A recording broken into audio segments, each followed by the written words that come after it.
माझ्या मातृभूमीच्या मातीचा सुगंध मला अजूनही जाणवतोय. पण माझ्या काळात हीच माती रक्ताने लाल झाली होती, गुलामगिरीच्या वेदनेने.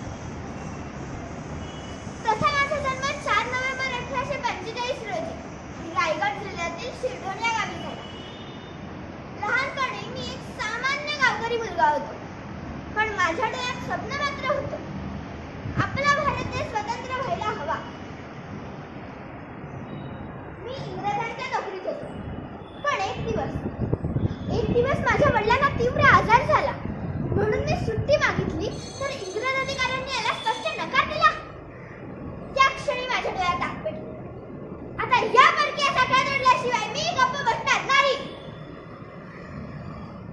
मी अनेक तरुणांना एकत्र घेतलं, त्यांच्यात देशप्रेम जागवलं आणि आम्ही तयार केला राष्ट्रभक्त संघ. आम्ही जंगलात दऱ्याखोऱ्यात इंग्रजांविरुद्ध उठाव केला, शस्त्र हातात घेतलं.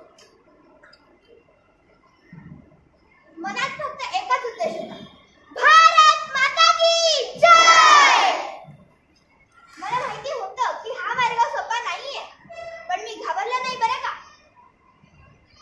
माझा एकच उद्देश होता, भारतीयांच्या मनात स्वातंत्र्याची पहिली ज्योत प्रज्वलित करणे. इंग्रजांनी मला पकडलं, अगदी